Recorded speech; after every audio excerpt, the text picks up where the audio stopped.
Welcome back to the channel. I saw a video the other week, I won't say who did it, but it was talking about the top 5 teams to ever play in the Premier League. So I thought I'd present my own ranking. But instead of talking around the point and rambling incoherently for 15 minutes, I'm going to get on with ranking these teams. I will say the 2004 Invincibles team did not make it due to my personal belief that winning is more impressive than not losing. With that being said, here we go. My first entry covers the arrival of Jose Mourinho in the Premier League, along with his 04-05 Chelsea team, which was to be a fateful arrival. After winning the Champions League with FC Porto in a monumental season the season before, the Portuguese brought his tactical nous to the Premier League, where he was backed by Russian owner Roman Abramovich's oil money. With this, he was able to assemble an extremely physical team with an excellent defensive unit. Their defence, man for man, was superb, with Peter Cech in his prime in goal, behind John Terry, Ricardo Carvalho, William Gallas and Paulo Ferreira. This is not to mention Claude Makelele in front of them, who was one of the best pure number 6s to ever play the game. They also had a very solid midfield and an understated front line, which included Premier League debut seasons for Arjen Robben and Didier Drogba. Winning both the League and the League Cup, this team's bite and determination was overwhelming for their opponents, as they were not afraid to get nasty. They certainly had a unique fear factor not seen before in the Premier League. It could be said this team changed English football forever, with long-time success stories Alex Ferguson and Arsene Wenger forced to reconsider both their recruitment strategies and tactical approaches, as what they'd been doing before was no longer enough. The defensive records this team broke were unprecedented, with 25 clean sheets and only 15 goals conceded in total. They were exceptionally dominant, eventually winning the league title by a healthy 12-point margin. The records they set have never been broken, and given the move towards more attacking styles of football in recent years, the record is unlikely to ever be broken. The next entry on this list is Pep Guardiola's Manchester City team, which won the domestic treble in the season of 2018 to 2019. Now this is certainly one of the most impressive performances ever seen of an English team, especially when you consider they very nearly topped their Centurion season from the previous year, finishing on 98 points.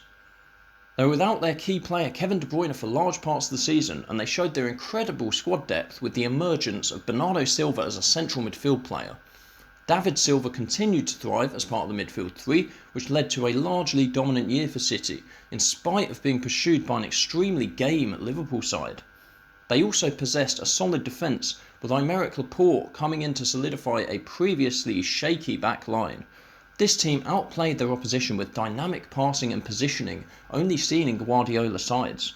This achievement is another one which can likely only be matched by City themselves, as most clubs cannot afford to accumulate the squad depth which allowed them to achieve this.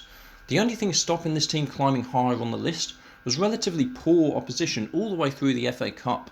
Not that they could have done anything about this, however, for such a dominant domestic team, their European performance was also comparatively subpar, crashing out to a Spurs side which was clearly inferior in the Champions League quarter-final. Regardless of European performance, this team deserves a spot on this list because it is an achievement which is unlikely to be replicated. The next entry on this list is the Manchester United team from 2007 to 2008, which won the Premier League and the Champions League in the same season under Sir Alex Ferguson. Whilst not talked about as often as it should be, the only thing stopping this team being at the very top of the list was a poor FA Cup semi-final performance against Portsmouth. This team was the last truly great side of Sir Alex Ferguson's era, and it combined blistering pace and flair with exceptional work rate. This team also had a great mix of age and youth, with experienced heads like Giggs and Scholes, as well as young stars Nani and Anderson, which helped the intensity of the game they were able to play. With a back five which was potentially the best football I'd ever seen man for man, they had ball players like Carrick and Scholes, as well as workhorses like Park and Fletcher in the midfield. This all complemented a stunning front three of Rooney, Tevez and Ronaldo, three world-renowned forwards at the very top of their game, in the same team at the same time. They competed against a very strong, largely Mourinho-inspired Chelsea team for both domestic and European honours, eventually pipping them to both trophies. They also passed through a fearsome Barcelona team, which was a team nobody wanted to play in the Champions League.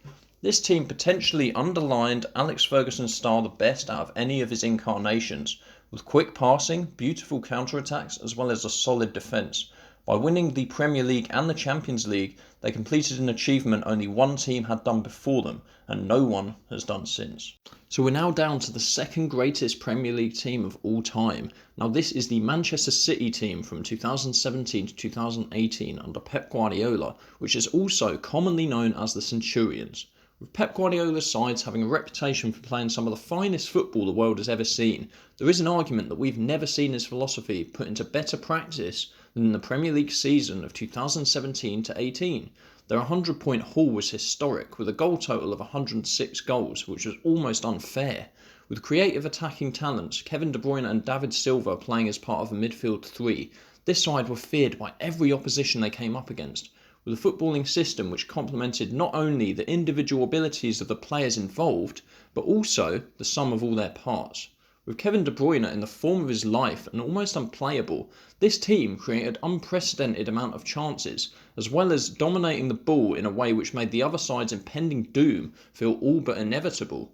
They were unrivaled in front of goal, with contributions from all over the pitch, as well as having an average ball possession of over 70%. They truly epitomise the old adage of the best defence being a good offence. We've never seen such a successful manifestation of flair players being coached to press and work hard for every ball. The only downside is that they should have done more, with many believing Manchester City were the best team in Europe that year. They ranked so high on this list due to being the most dominant Premier League winners of all time, finishing the season a whopping 19 points clear of second place Manchester United. Here we go then, the greatest Premier League team of all time. And there was only ever one team this was going to be, and it is of course the Manchester United team from 1998 to 1999, which won the treble under Sir Alex Ferguson. So whilst not as glamorous in terms of world talent as some of the more modern names on this list, this Manchester United team created an achievement which has never been done since and continues to be the greatest achievement in the history of world football. Whilst the Premier League win of this year is less impressive than the others on this list, as Man United went right down to the wire with Arsenal, right down to the last day, it is worth considering that Man United won the Premier League in the 2 years succeeding this with virtually the same squad. Now this is an impressive achievement in its own right, considering that they were chased by a very strong Arsenal team of the same era. Whilst the FA Cup no longer holds the value it held historically, around this time the FA Cup was still a holy grail, with every league team in England fighting tooth and nail for it. This win is also one of the better cup wins of all time, as the treble-winning team went through Liverpool, Chelsea, Arsenal and Newcastle, as well as playing 2 replays in order to get it done.